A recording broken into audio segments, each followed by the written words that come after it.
you're going to be on the radio with an ex-CIA agent, and they're talking about running assets all over the world and things like that. You've got to have a look.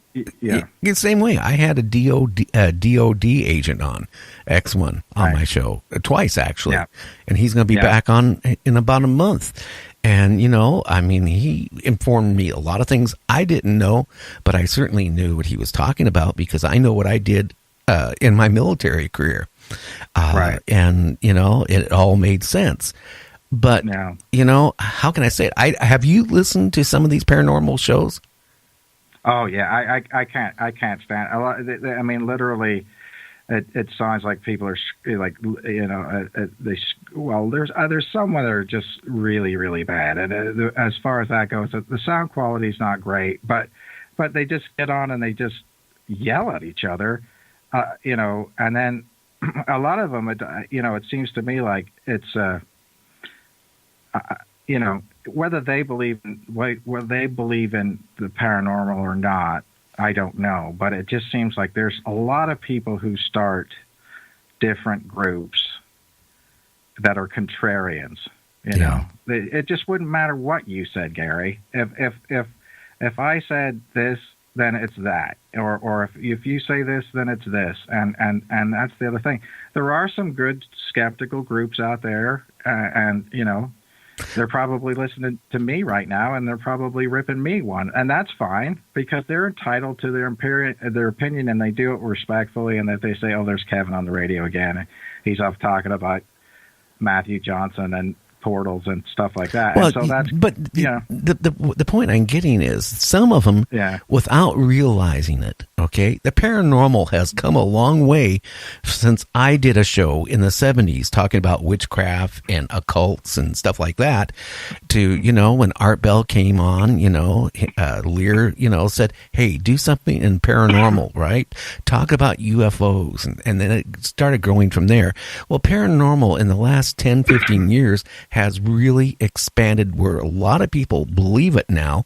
A lot of people are not scared to say things, but when you get certain people on, right, it can actually they don't realize it. They're damaging the paranormal field. They're making it worse because then it's just a joke. It's a farce, you see. That's it. Yeah, I mean, they don't realize they're doing it, but when you have like two women talking, doing a paranormal show, and they're just ramping on for an hour, 2 hours, and they're not saying anything.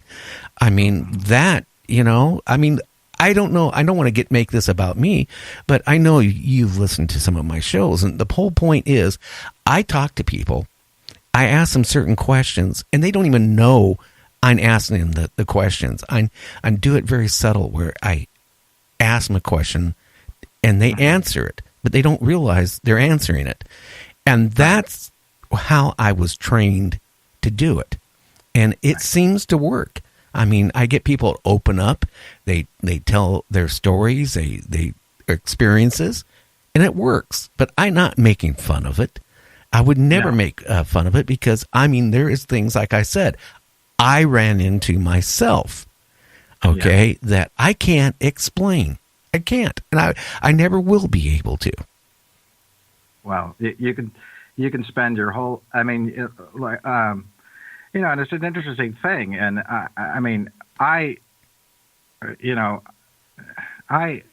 a kind of an interesting person because I had a very strange experience happened to me when I was 4 or 5 years old, and literally I didn't want to talk about it because everybody in my dad is a physician.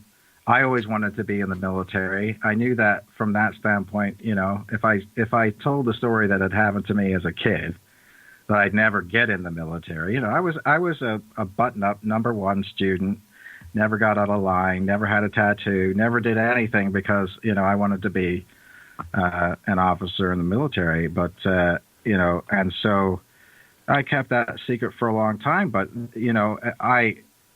but you do go around to different people and you say, well, what could this possibly be? And you talk to scientists and you talk to all these different things because you're just looking for an answer. A lot of times when people have these experiences, especially policemen or soldiers who are trained to observe, and they, details and things like that. And sometimes you talk to police officers who've seen Bigfoot, and literally they'll tell you how much the tire pressure was on the left side tire. I mean, they get to details to that point because they just don't know what's relevant and what isn't relevant. And so, but that's how they really think in that way. It's just they're very, very good observers, and they know what they're talking about. And so, but it is interesting that then at that point in time that people don't talk about it, that they do get that there's such a stigma on it. And there really shouldn't be, because from a standpoint, it shouldn't really be wrong to say I experienced this. Well, I think too, times are changing. Okay, because of the internet. Okay, people can go on the internet and research everything. I think also people are more open because of the internet, and people, are, I think, more open on the paranormal than they were 20 years ago. I mean, I'll be honest with you. When I first did my very first talk show, we were talking about witchcraft and occults and how some of the people were missing around Battleground Longview area at that time frame. It turned out there was a cult actually was, sacrificing people at that point. But, right. I didn't take a lot of it serious. I'll be honest with you. I used to go after my show was over with. I figured, oh God, man, all these crackpots, I don't know how much I can handle it. But then, after I've had my experiences, it's opened my mind where I at least entertain what you say or what John says or Tim says to me, about their experiences. And, and then I look at it, if you believe it, okay, then, then I think, some of it or all of it has to be real. I also take that most people, your brain. Now, I was taught this when I was in the military. I don't know what you did in the military. I know what I did in the military. And I was taught, to read people very, and it made a decision if they lived or died over in Vietnam. And, I had to go by my gut feeling. And I'm really good at telling, when somebody is embellishing. We all embellish, even if we don't mean to. I can talk to you from 5 years from now, and undoubtedly, if you told me a big, long story, it's going to change a little bit because you forget a little bit, and what you forget, your brain kind of puts it back in, where it makes sense. Right. Yeah. No. My wife would say that would only take 2 days. Yeah. Well, at my age, it only takes a couple hours. Like, hey, where did I leave my car keys today? Oh, they're in the freezer? How did I put my car keys in the freezer? Well, it's an interesting story about how my keys got in the freezer. Yeah. Yeah. But it is.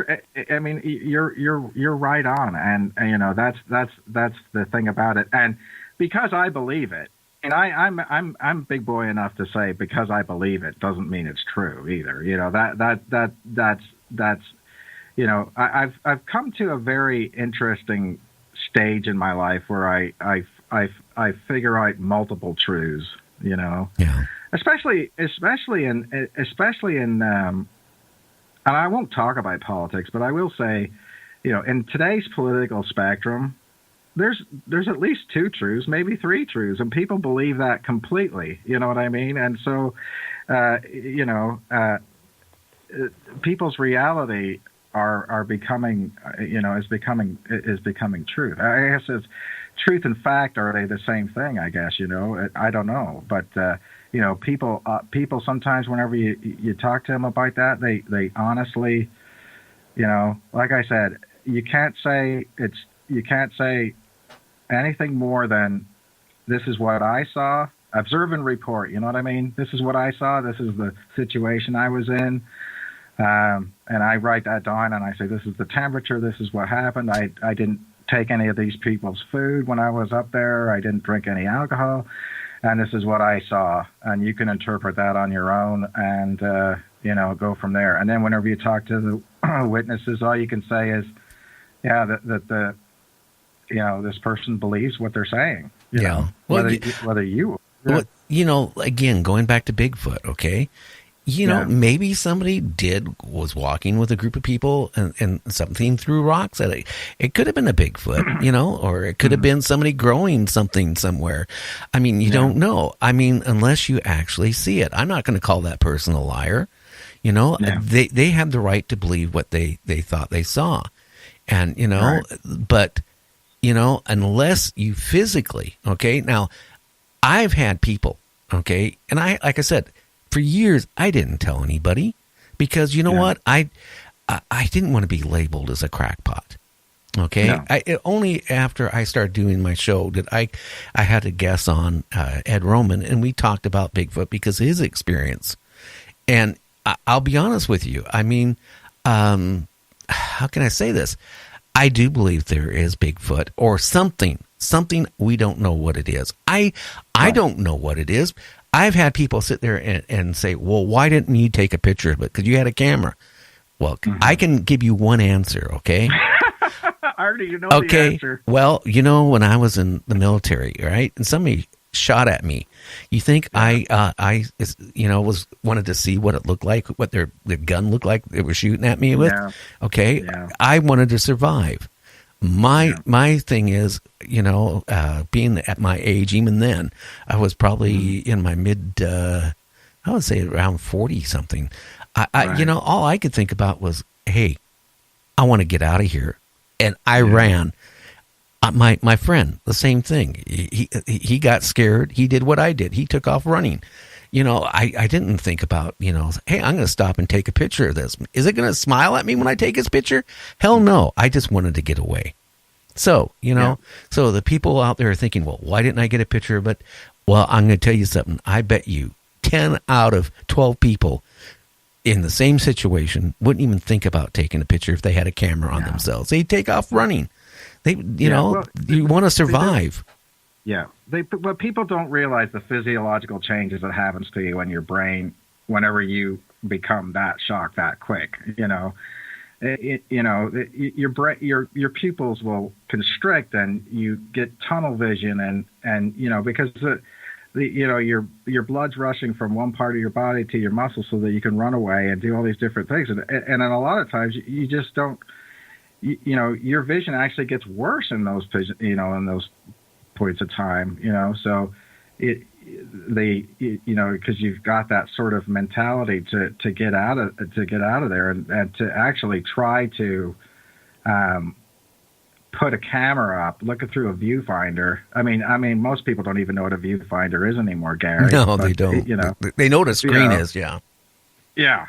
But I mean, if you're trying to look at something that's was it a half an inch square, stick that up to your.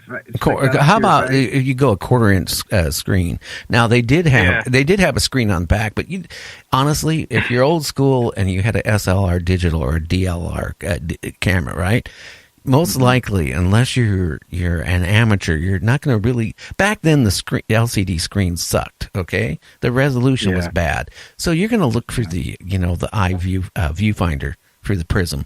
That's where you're going to look at. Okay, and when like I said, the thing happened so freaking fast. To be honest with you, Kevin, that I went through a lot of bad things early in my life. Scary things like called survival, and